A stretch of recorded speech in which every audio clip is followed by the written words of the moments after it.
Great, and we're live. Welcome everybody to this remote interview. My name is Lisette, and I'm interviewing people and companies doing great things remotely. And today on the line, I have Chris Jankulovski. And Chris, you're the CEO and founder of remotestaff.com.au, and you're based in the Philippines. So I'm very curious about this. And why don't we start with, what does your Anywhere office look like? Tell us what you need to get your work done. Sure. Look, for me, it's all about a headset. I talk a lot, I rant a lot, and I give a lot of instructions to everybody. So the fast internet, and for me to communicate, is the most important thing. Everything else is irrelevant, frankly speaking. So a good headset. Good headset and good internet to have a conversation. That's it. Emails, I never have time to look at them. Collaboration tools, they're lovely, but I tell somebody else to use them. For me, it's more the reviews and feedback. Reviews and feedback. Instruction, conversation, collaboration.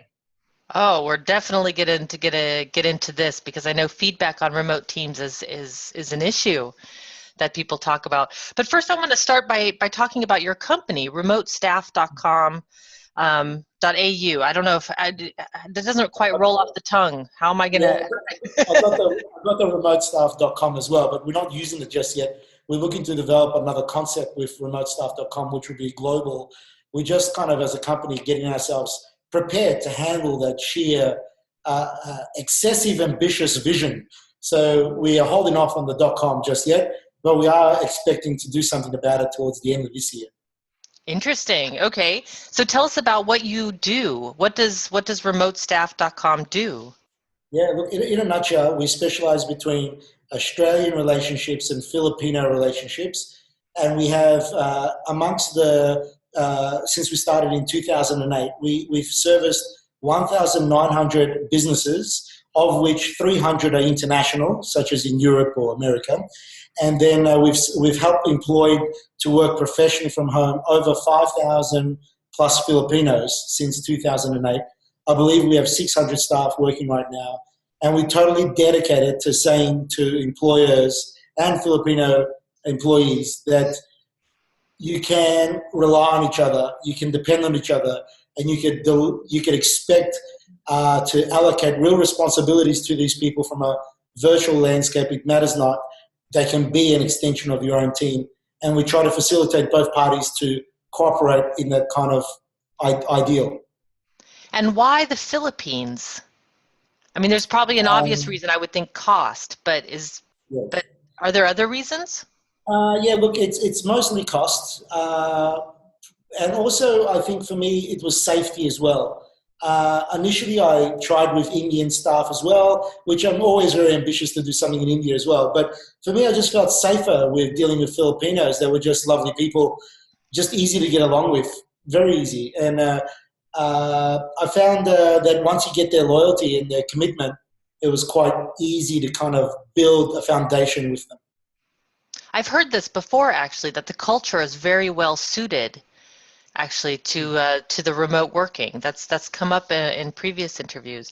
So then I guess this is called outsourcing. Is that right? Is people come to you to outsource their staff, or? Kind of. I regard ourselves as more like labor hire. So we would recruit and find candidates that we would vet and say, we stand by this person. We would then go visit their homes, validate that they are who they say they are. We will get them working on our platform, which monitors their application use, their computer use, their internet speeds, their screenshots, and it's linked to our online timesheets, linked to a client's invoices, linked to the staff's payroll, linked to their resume. It's a very octopusy, dinosaur-y combined system with the old and the new to function in this virtual landscape. And we've invested 8 years constantly expanding on our technology. So we have them working on that. And then we have live people actually monitoring people's screens to make sure that everyone's playing fair. Because it's very easy to game the system if you want to game it. So by having us on top, we're kind of like an insurance policy that you've got staff that you can count on, you're happy with them, and you can rely on them. And how nice is it to know that you're not getting gamed, that they really are professionally committed working for you. Wow, interesting. So I haven't heard of many, I've heard people talk about installing these monitoring systems, but I haven't actually heard somebody in depth doing it. So this includes, so you're saying that there's screenshots and you can actually watch what they're doing. Yes. So Interesting. every 3 minutes we have a screenshot. And what's quite funny is that for those who work night shift, we actually make it compulsory to do also a 10-minute kind of webcam shot to validate that, you know, they are managing their states because they could be half asleep at night. So we have a team monitoring their states. So sometimes we have to remind them to say, mate, put your top on and listen, tell your wife behind you that there's a camera going on, please. I'm sure there's some interesting situations that come up. People just forget. They just forget, yeah. So now it seems I was watching a presentation that you gave that I found on your website, and there was one slide that stood out to me, and I thought, this is interesting. And you say, if you deprive yourself of outsourcing and your competitors do not, you're putting yourself out of business. And I thought, now that is a compelling statement, actually. So because with the outsourcing, with the cost, I have heard, I mean, it is a significant cost savings to get your staff to outsource your staff, or it can be, and that must be very alluring for businesses. So It's very tempting, but the whole thing is here because we deal with clients who succeed at this, and we deal with clients who fail at this, and we see thousands of them. And okay. every time somebody fails at this, they go blame the staff or they blame something, and we look at them and we go, mate, it's you, because I assure you, your competitor. There's been a number of cases. Like one accountancy firm was a classic example. They didn't like this staff who was really qualified for the role. It was a people issue. They didn't quite get along. They didn't quite make a proper interpretation with how they should work together in a virtual landscape. But they came over from Australia. They flew over in our office. They met. They totally love each other. You know, they get along well. But in the virtual world, they just were not communicating properly for some reason. And so he fired that lady, and I was quite shocked because I was very involved in that experience. And then we placed that staff to, ironically, one of his competitors, who we had to ask for his permission to say, are you okay with us placing her to your competitor? Because this guy apparently named you and was actually, he knew that she was on your team and he wants her. And he said, I don't care, he can have her. I didn't get any use out of her. He put her on his team, and 3 years later, he's still very much enjoying that staff member and getting Wow. tremendous. So, and I've had that case happen many times with virtual assistants and other type of people where they're not gelling together, then you put them up with some other employer. But sometimes we think, oh, it must be the staff, or it must be the employer.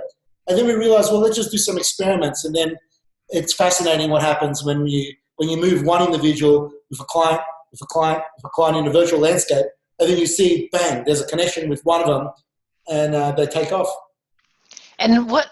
So this is an interesting thing, because I've had people in the past where we just jive, we work together great immediately, and it's just one of those magical things. And it's just a personality thing, I guess, isn't it? It's the way we talk and how we connect, and sometimes it works and sometimes it doesn't. That's simply what it is at the end of the day. And at the end, it's investment in the relationship. Sometimes people just get too busy on the task, and they're not realizing that, hang on a minute, there's an individual, a life, a person who's trying to, get by in life and look after their families and everything else. And you know what, if we actually gave a little bit more of a damn and was more interested in the individual, they would be surprised at how loyal, committed, and involved that person can be for somebody. But of course, if you're just interested in output and just get the job done, they're lovely people. They can take it, but there's only a point where they'll go, stuff this. Right. Right. It's only fun for so long, or it becomes just a job, I would assume. It's just a task then. It's not, I'm doing this for Mr. or Mrs. So-and-so. It's just like, I got to get this thing done. Yeah, I can see how that would be less motivating. And it's a novelty thing at the beginning, this whole thing for the client and for the staff. It's like, woo, I get to work from home. Or, oh, wow, I got a virtual staff in the Philippines. But the reality is it's how prepared are you to execute on this? How prepared are you to actually be resolved that you're going to make this work? And the reality is you just have to put in the energy and time in the relationship. in the effort. You can't ever assume someone's going to do what they want you to do just because you've told them to do it. Why don't you check it and see, are they really doing it the way you expect it to be done? Because they speak English, but can they really interpret and understand the English that you're saying the way you're meaning it? It's, we might say marketing, and I might have an interpretation of marketing, but the word marketing for you might be a completely different interpretation. Right. And we need to take the time to share that difference of interpretation, not just assume that it's understood. And how do you do that with companies that come to you? What do you encourage them to do? Is it just talking more often, connecting more often? I mean, do you say you must do video, you must do face-to-face? What are some of the tips you give people? Definitely more on the phone, much more on the phone. And don't just rely on, say, vocal conversation. Send the Skype text messages, send the email instruction, then validate it again. You got to cross-check, because often what I have is I have a HR manager sometimes, or we have these staffing consultants for our clients. So what they could do is they could give an instruction to the staff and then have the instruction shared in terms of their interpretation of it to our staff consultant. And then our staff consultant will relay back what they have heard from the contractor. And often the clients can get a feel for the interpretation. And also sometimes, a foreigner can talk quite firm and direct to a Filipino, and a Filipino might find it a little bit more very confronting sometimes, and they may not have heard it properly. So they would come to us sometimes saying, oh my God, my client's screaming, when in actual fact the client's just talking maybe passionately or very firmly about something. So it's simple human nature that's at play. It's not the virtual side of things. Interesting. So, and it also sounds like there can be a real cultural issue. Yes, it really is, yeah. Are there It's really subtle. It's really subtle. Okay. Yeah, I was going to say, I ask people about the culture thing all the time, and there's never a concrete big thing that ever comes up. It's always very subtle things. It's how do we look at each other? How are we used to communicating? Like the Dutch are very blunt, and and the Indian culture are not. They'll always say yes, but they might mean no. I hear things like this all the time, and it can be very offensive for like people in the Netherlands to work for other cultures, for example, because of their bluntness. So I'm assuming in the Philippines this must come up quite often, because the Philippines has its own very distinct culture. Yeah, it's very used to westernized thinking, though, because the Spanish were here 300 years ago, the Americans the last 80, 100 years ago. The Filipinos all got these Spanish surnames and are all wearing basketball uniforms, and they're very much open to Westerners. Actually, as a foreigner living here temporarily for about a year and a half, we get special treatment. I walk into a building looking to buy an apartment, they'll assume that I'm there to buy the whole building. The service is, as a foreigner, you're being given a lot of benefit of the doubt, and they really look up to you as an authority for some reason. So it's a privilege they give you, but you got to earn it along the way. Right. There's trust in every culture. We're still humans at the end of it all, I assume. So, yeah.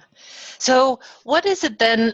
So there's a lot of things that work really well, it sounds like. But what I wonder is, what is it that businesses really struggle with this remote working? Is it time zones? Is it what is the real pain? Time zones are not really the issue, because time zones, we have them working the same time zone. So if somebody from the Netherlands hires a Filipino, they will work the time zone from the Netherlands, because we believe that the client and the staff should always work together. That's the only way how you can build momentum with your team. You cannot build momentum on two different time zones. So you have to collaborate at the same time. So that's a must. That's a non-negotiable for us. But I have a list of all these frustrations. I'm bringing it up for you right now. So can't wait. Yeah, I've got plenty of them.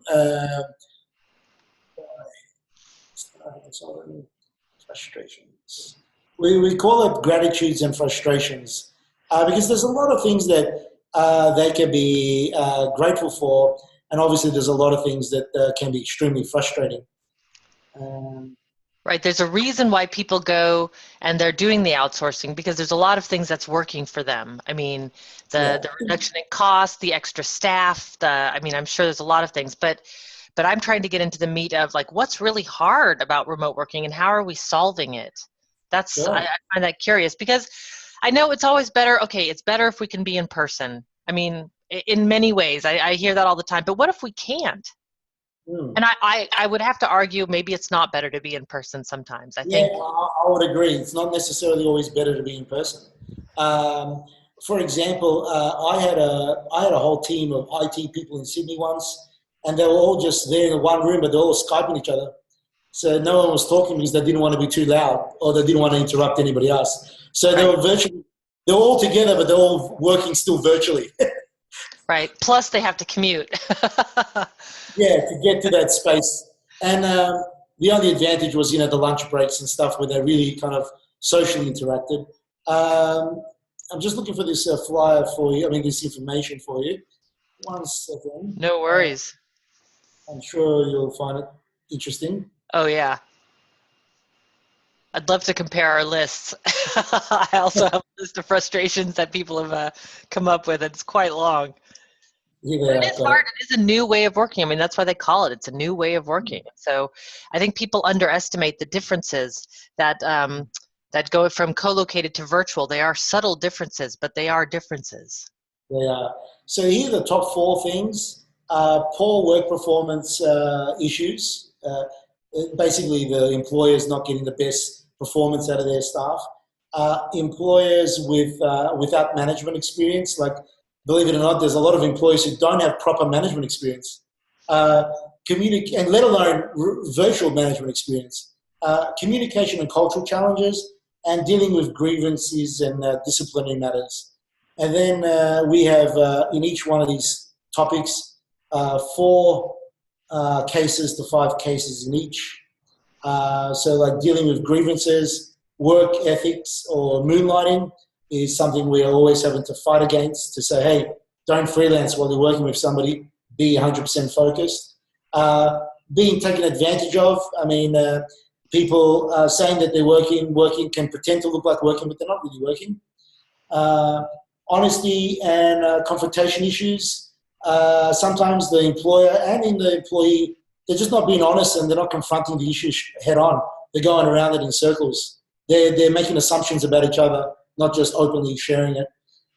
Internal conflicts, it happens in the real world, it happens in the virtual world as well, where somebody feels the attitude of somebody else and they go, they still have issues. It's just incredible to see in the virtual space. There are 4 cases that result towards or have affected poor work performances. Interesting. So how do you deal with these? Let's move then into feedback and reviews and how you handle that in the virtual space, because that's a big deal. Yeah. Look, technology plays a big part in it. We have like screen share, we have tutorials. Sometimes our employers don't have the time to give them live, on-the-spot feedback. So what they do is they record their voices, they record their mouses like Camtasia, and give a feedback instruction just like they're there. And then they give it to them on their workflow tool so that when they're ready to come around to it, they've got feedback already waiting for them, rather than syncing up for a live conversation to occur. Sometimes it's too time-consuming doing it live, so actually giving feedback in a virtual space like this in a pre-recorded manner is actually better. I've never heard of anybody doing that before, but I would think that that's actually a great way to do it, because you see the person and their expressions. It's not just an email that can be easily misinterpreted. Or it's like the mouse, where you look at their work and you're giving them direct pointed instruction. Not enough weight on this. You've gone on a different tangent over here. Please apply this or make emphasis here. I'm using this in a reference for my designer, but it also applies from a technology point of view. It also applies from an assistant point of view. Like normally when I travel around the world, I have a virtual assistant and she has 9 must things for me that's really important. I teach her how to use Google Earth or Google Maps to walk the streets before we look at a place where I'm going to stay. I like to be walking distance 5 minutes from coffee shops. I need nannies when I go there, and I need certain types of transportation accessibility. And these days we have so much information at our hands. It's just simply about applying it. And so we just, we don't want to go traveling a lot and working remotely can become a real hassle, and you feel displaced. But when you do it right and your internet's fast, you get the right residency for you, you know what to expect when you get there, you can make it seamless. So then living and working around the world can be an utter pleasure. Sometimes you get confused because you go, oh, shit, what city am I in right now? Right, you can be anywhere. But I love working from holiday locations because everyone's on a holiday on the beach, and then I feel like I've done my deed for the day. I feel accomplished. I shut my computer down. I see these people on the beach, and I'm switched off right away. Right, you've got the umbrella drink ready to. Brilliant. So I like. So I want to move then into this whole concept of work-life fusion, because that seems to be a huge part of why people like to do remotely. And before we started recording, you were saying that the freedom of being able to do this is really something that attracted you to this way of working. Yeah. Maybe give us some background about did you work in an office to begin with and then move to the remote field? Like what was your journey like? Yeah, sure. So I was involved in, so I used to do info marketing, and we'll create seminars and products online to educate people, whether it be wealth creation or business or online marketing, and or property development or whatever it was. And one of my friends was doing very well online, and I was looking at him at the time making all this money from his pajamas, so to say, at home, and then I'm there with a factory saying, I got this forklift, I got this overhead cost, and I'm making just this little bit of money, and here's this guy, working from home, making this tremendous amount of money. And the appeal for me was not the money. It was the fact that, oh my God, I could work from a non-geographically bound location. It could be anywhere. And that to me was tremendously enticing because I love traveling, and I love, I don't just like visiting a place like on a holiday. I actually like to live a local lifestyle when I'm there. I enjoy hanging out like the locals would, and taking my time to see something, not being on a mission. So I would often travel 6 weeks at a time somewhere and work, and then go to another place, get settled in, and then move on. And I totally enjoy that. And the freedom of what online working proposed was what drove me actually to build remote stuff as well, purely because the lifestyle quality was awesome. Totally enjoy it. I mean, you just can't beat the fact that you're at home, you're engaged, you're stimulated, you're focused, you're getting through things, you're achieving, you're earning. Man, you're at home. Yeah, you're in the place.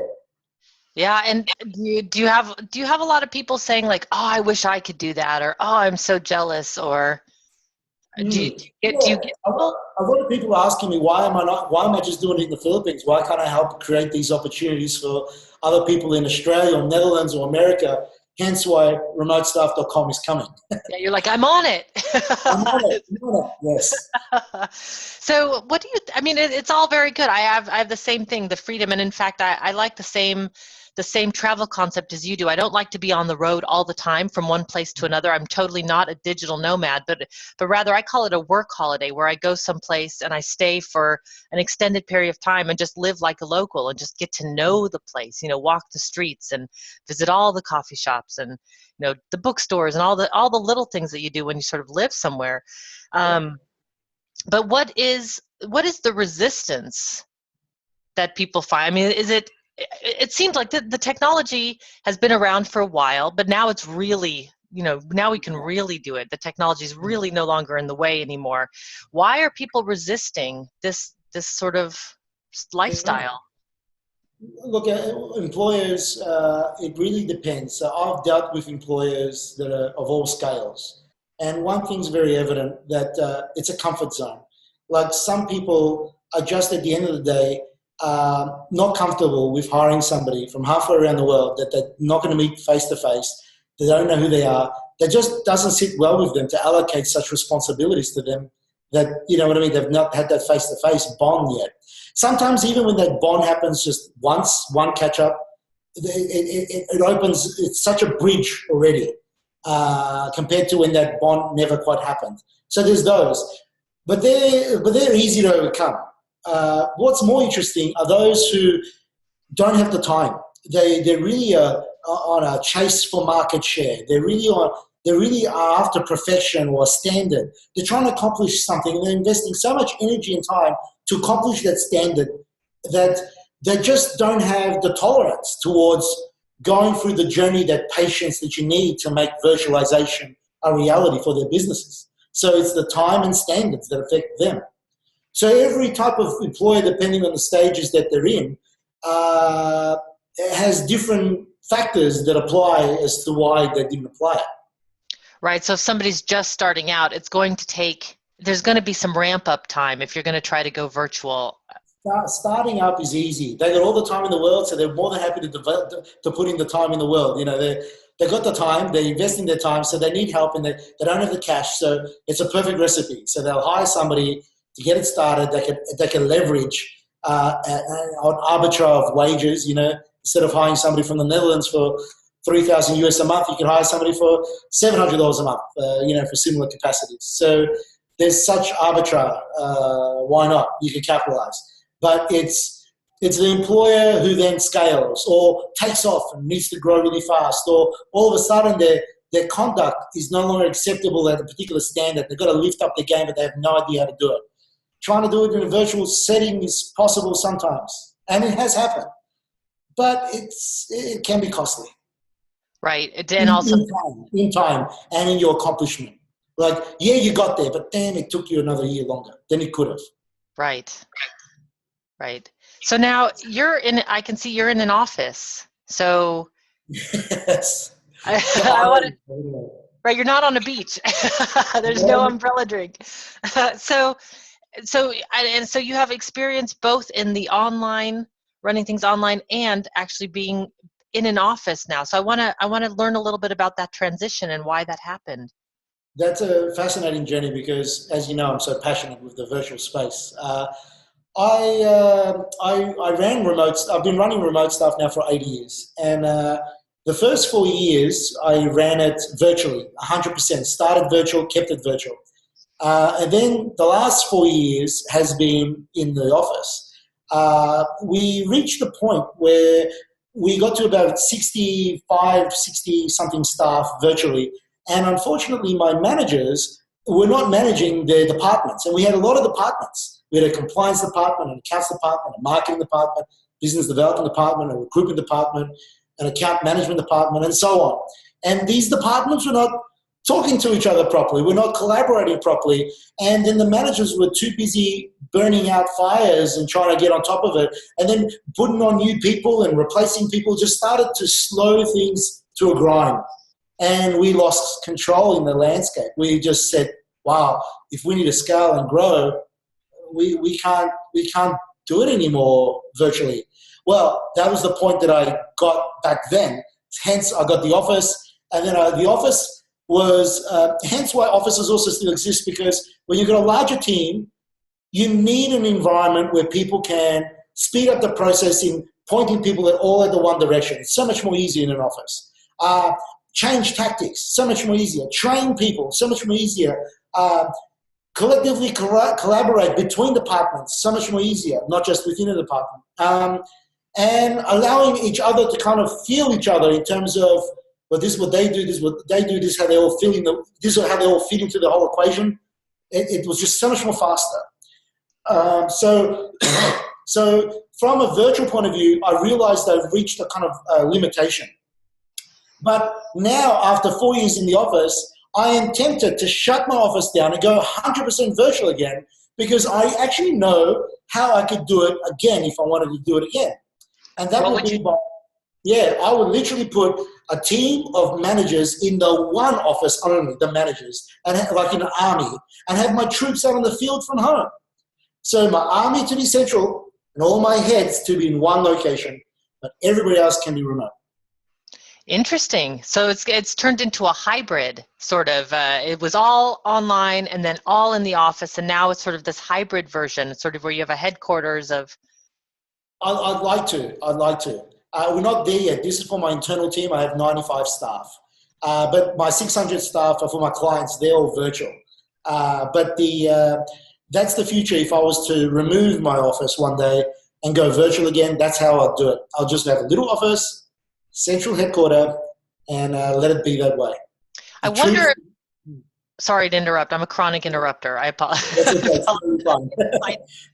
I wonder, though, if it's because most remote teams that I talk with, there's very few big companies that are all remote. And I wonder if it's a scaling issue where remote works for small teams really well or medium-sized teams really well. But then there's a particular size that it starts to become unwieldy. And I wonder if that's the case. It is.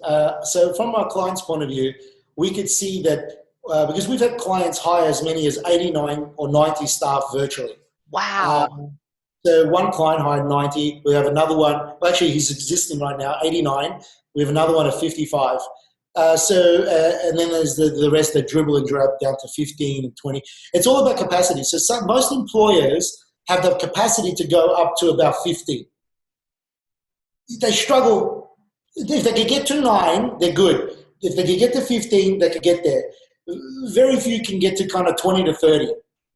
But some can get there. It just requires so much more. When you get to 50, you need to have somebody fly in every 6 weeks or every couple of months to do training, to visit the team, have a group collaboration session. There needs to be conduct that's different that happens. But from the landscape of Australia and small business in general, we kind of got to feel that it's between a capacity of 5 to 15 is the sweet spot. For being able to work remotely really, really well. Yeah. If they have a team of 15 virtually with their team locally of 15 or 20, that's the sweet spot. When they go bigger, they collapse upon each other, not because it couldn't work, it's just because they didn't have processes, they don't have their own wikis internally. That some of the employees start the work, but they don't really know what the hell they're doing, and they haven't got an induction program. They don't have a quality check program. That it's management, just not sophisticated enough. Right, and I would assume that it's extremely important to have those processes in place. And in fact, I would think that as a co-located company, you would want those processes in place as if you were going to go remote, even if you're not remote, just so that you could go remote if you needed to. What's ironic is in the virtual space, you need to do those processes actually sooner because when you're in a larger corporation, companies tend to do these things, these corporate governance within a company happens when their staff get over around 80 or 100. It kind of starts then. But in the virtual space, you kind of got to do it like earlier, around 30, because you got so much of these relationships that are virtual that require so much more touch points and involvement from an individual manager's point of view. Compared to an office point of view. So since you have to leverage on the time it takes you for that involvement, you need to do as much as you can to leverage your time. Systems, tutorials, trainings, all of those things need to be applied. And they've got to be executed properly. They can't be vague or general or, something where nobody looks at when they read it and it's not updated. You got to be on it basically. So if there's a new client coming to you and they're wanting to hire virtual staff, I don't know how many people, I don't know what the difference would make. What advice do you give them? What are the things that when somebody's first starting out, what is it that you're telling them and to look out for and warning them about? Yeah, I have a business developer, PJ, and then Walter and a few others. So I don't have the privilege to talk to clients for some time now, but perhaps through this video or this audio, I can mention a few things. I think first, be resolved that you can make this work. It's up to you. That's the reality. Be patient to make it work with that individual. Don't give up on it so soon. Just because you had a bad experience or it didn't quite work out as what you expected, be ready for surprises and just quickly deal with it fast. You'll get to a point where you will take a while to gain consistency, but you will reach that point around 4 months to the 6-month point of view. You have to have a long-term view on this. If you're expecting a short-term view and you think you're going to get there straight away, perhaps you might not be better off trying it anyway. You'll quit. So if it's a long haul, then just be resolved with it. Just say, look, I'm going to make it work. It's worthy of it.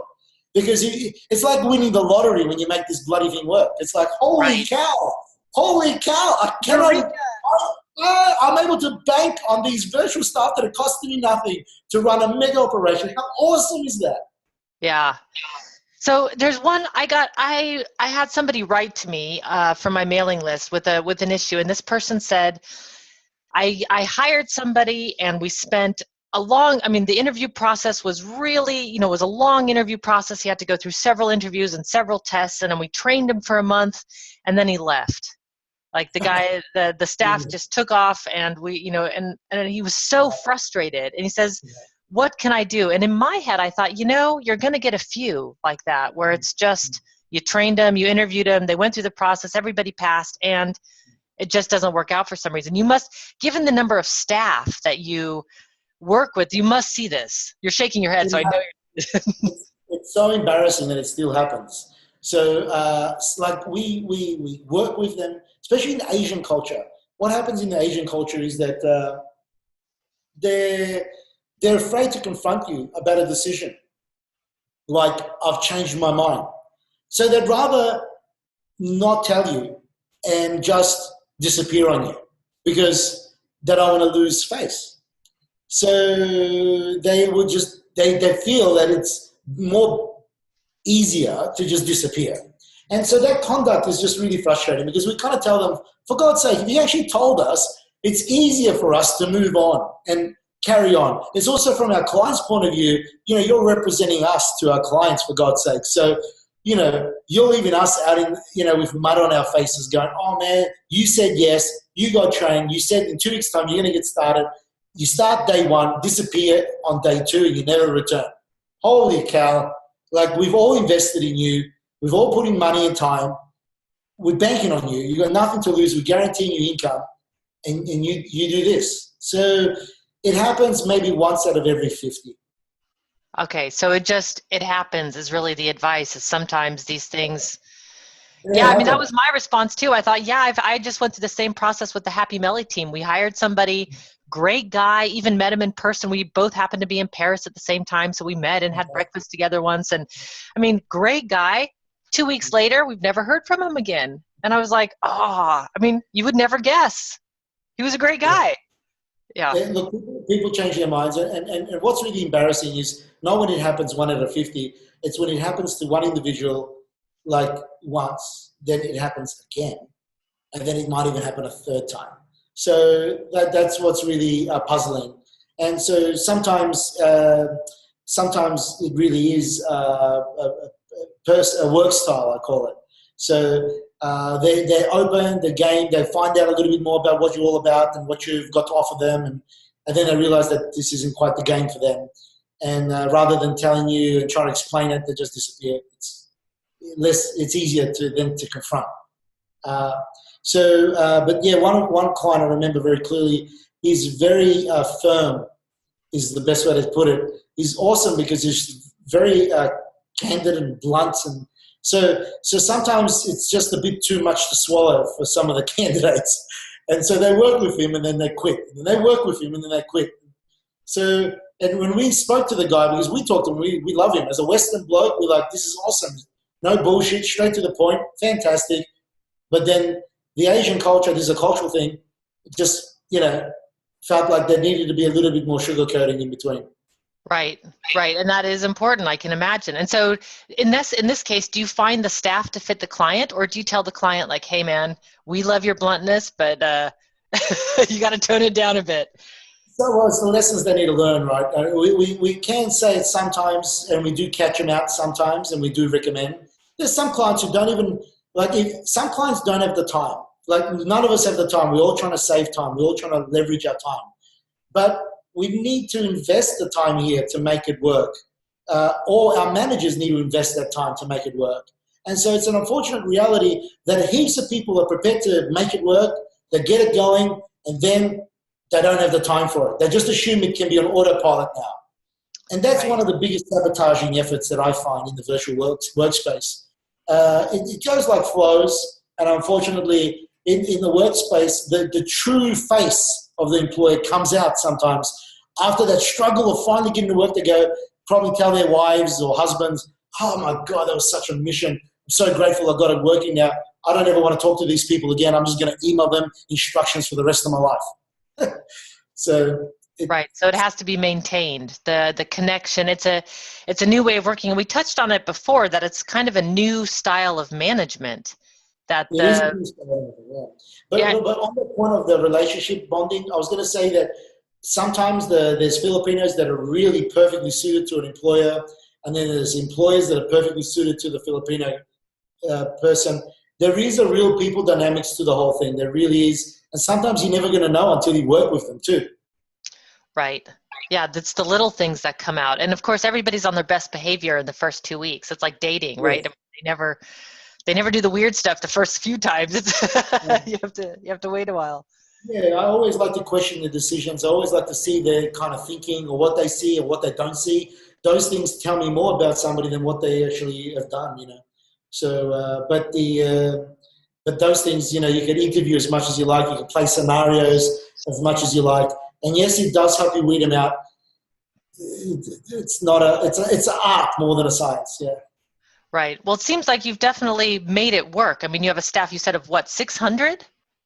We got 600 staff working for our clients around the world, but we got 95 staff ourselves in our office. So clearly, you're doing something right, because that's a significant reach that you have. It all begins first with the fact that I think we've got quite an extensive history now. I think we've made more mistakes over and over and over than I like to care to mention. And I don't like the fact that we still make them. But we deal with it faster. We're stepping up our standards, and we are kind of gaming up. We're getting ready. We're getting ready to kind of go, it's a game of odds. The more we establish a relationship for clients where the odds of success are higher in their favor is all that we can do for them. And that's what we're doing. That's why we got the visit their home, tick. Validate they are, tick. Validate that they're working, tick. You know, confirm, call their past employers, tick. Get them to do skill tests, tick. You know, so that's all we do. Right. You're increasing the likelihood. I mean, you can never be 100% certain, but you can increase the likelihood of success by going through this sort of checklist, it sounds like. Yeah. And I wish it could guarantee success, but it doesn't, yeah. Well, yeah, it's the world. Chaos surrounds us. So I don't know that there's any guarantee of anything. So I think people have to be sort of in that mindset also. Yeah, all right. Yeah. So I know we're reaching sort of the end of what I told you I was gonna time I was gonna give. Let's see. I'm going through the different things. I've got leadership and management and team building, and we've talked about trust and feedback. Is there anything that I've missed that you want to? Because outsourcing is not my forte, so sometimes I don't know the questions to ask. But is there anything that I've missed maybe that you would think that is important to bring out? Yeah, look, this is really, it's virtual working, it's virtual collaboration. It's depending and relying on people from halfway around the world, accessing each other online. The sooner you all embrace this reality and actually make it a core strategic recruitment solution in your business, that there are roles in your business that are and should remain in your office, and that there are roles in your business that you should seriously understand that can be done virtually and remotely, and that you should apply yourself remotely. Remote strategic hiring is just as vital as traditional hiring. So you're going to mix the two and get yourself up to speed in making that a reality for your businesses ASAP, because that's only the future, and it's only a bigger future ahead of us. Indeed, I agree completely, and I really like the hybrid of it. I mean, I like how you say there's some things that should be done co-located and some things that should be done remote. Like you should make sure to separate those out wherever possible, especially when the cost savings is so significant. I mean, that must be real. I mean, for a business, I'm assuming that that's a real driver. It really matters.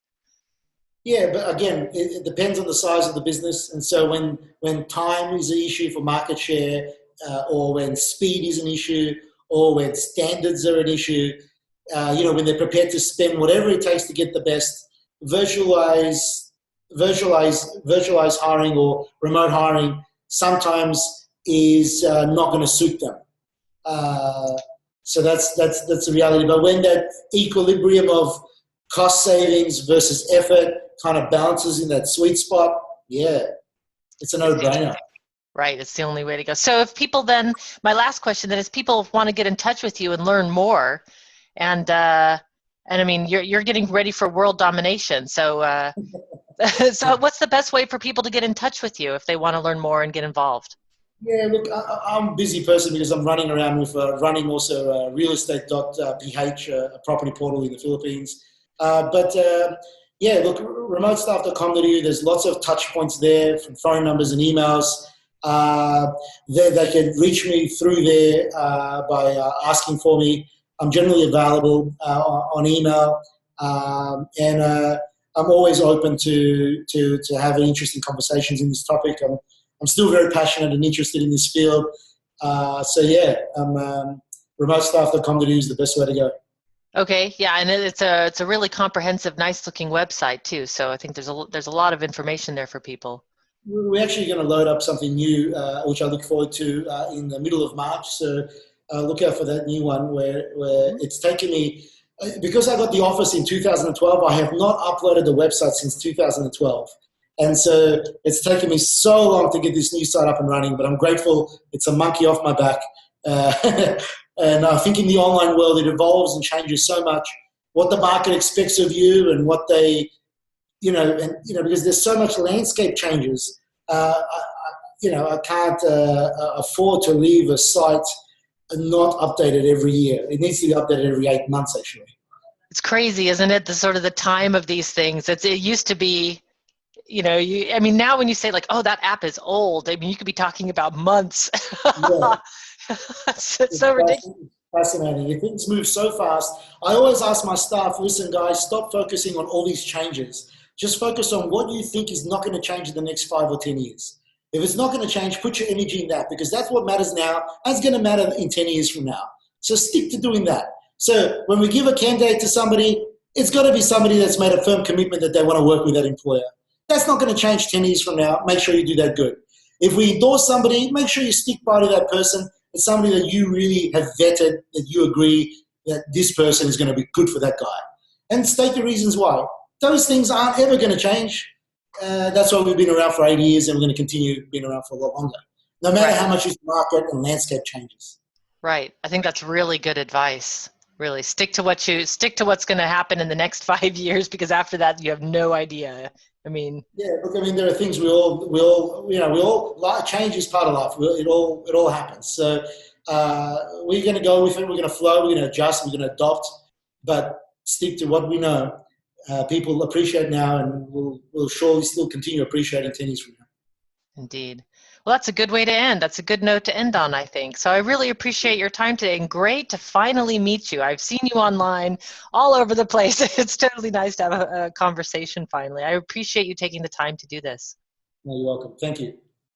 All right, everybody. Until next time, be powerful.